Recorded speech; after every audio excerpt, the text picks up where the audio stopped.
en nous réunissant une fois de plus aujourd'hui en présentiel. J'insiste sur le présentiel parce que ça nous avait tellement manqué. Et ce, malgré le contexte de la pandémie de la Covid-19, nous sacrifions à une tradition, celle de nous retrouver pour aborder ensemble les points relatifs au fonctionnement des parquets du Sénégal.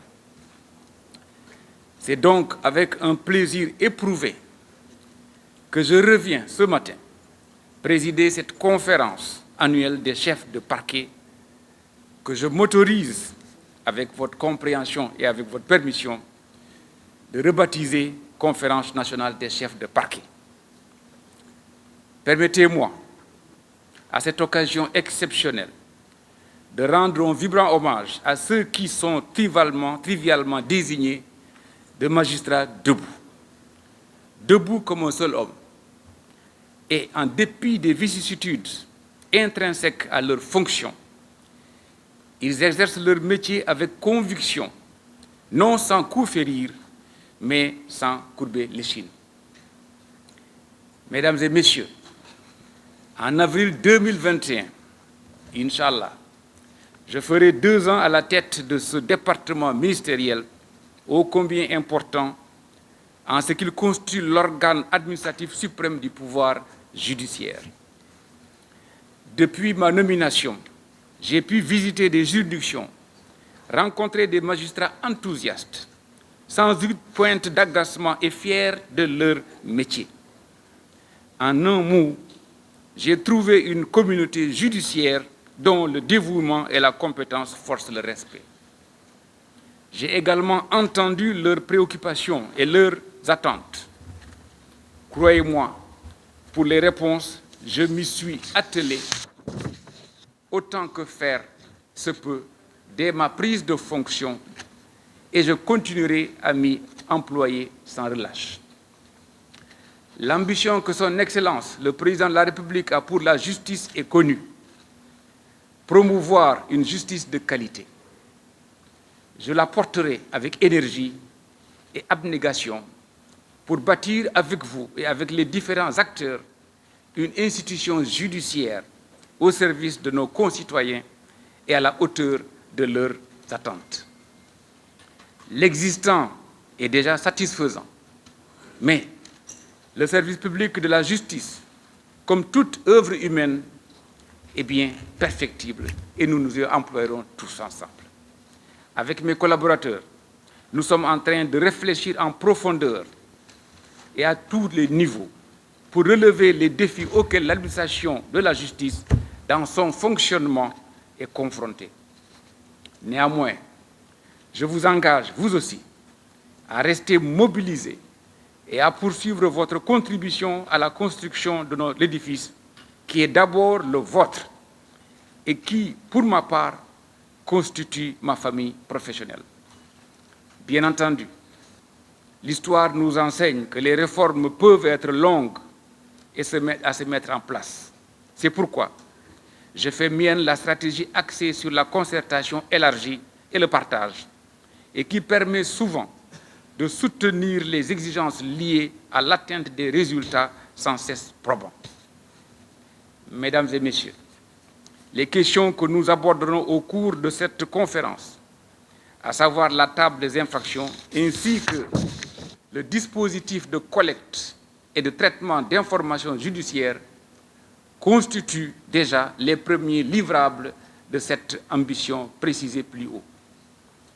Elles traduisent sans conteste une réelle volonté de modernisation des services du parquet et de façon générale du service public de la justice.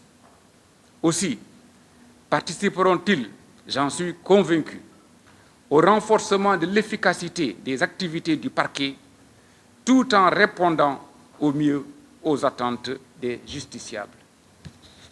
Je rappelle que lors de la dernière conférence annuelle, sous ma présidence, et avec quasiment le même auditoire, dans le cadre du dispositif de remontée d'informations qui vous avait été présenté, j'avais précisé que, je cite, « les informations pertinentes sur les poursuites exercées dans les différents ressorts remontées renseigneront sur les tendances de la criminalité dans notre pays et sur la mise en œuvre de la politique pénale.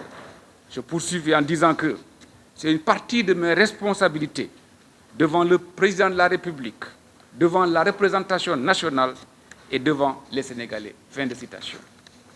Cette préoccupation est toujours, pour ma part, d'une actualité brûlante.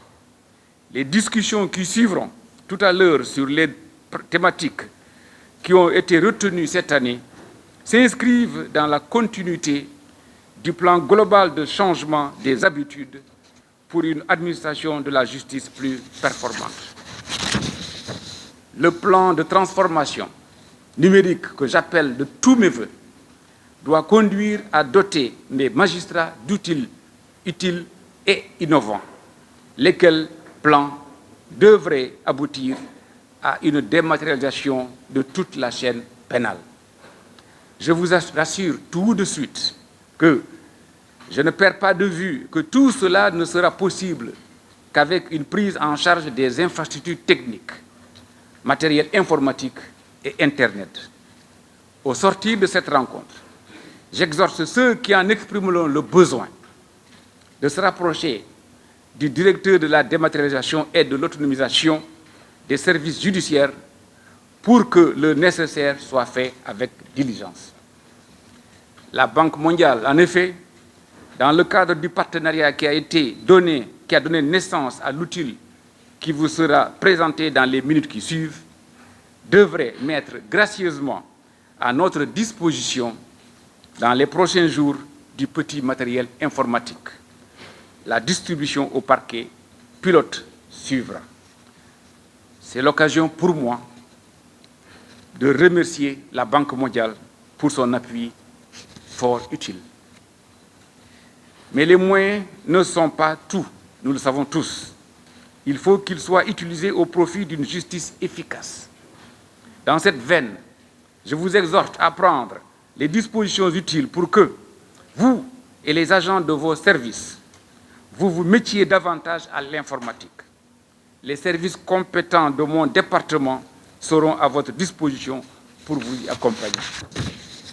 Mesdames et messieurs, l'applicatif qui a été conçu et dénommé table électronique des infractions participe à l'élan de modernisation des méthodes de travail des acteurs judiciaires, notamment les magistrats du parquet que vous êtes.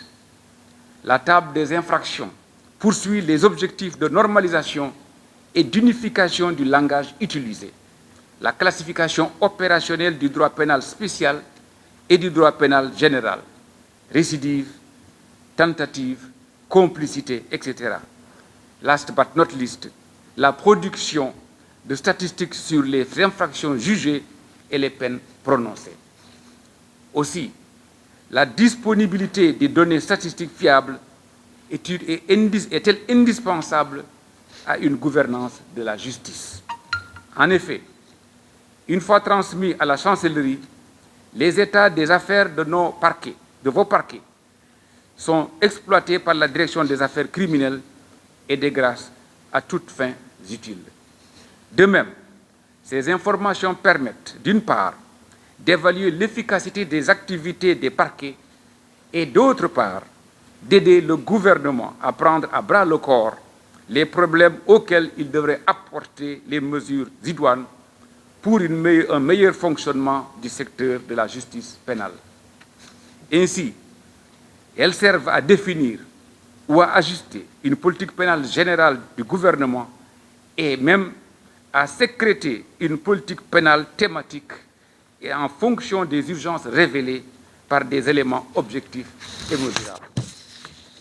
Mesdames et messieurs, je sais que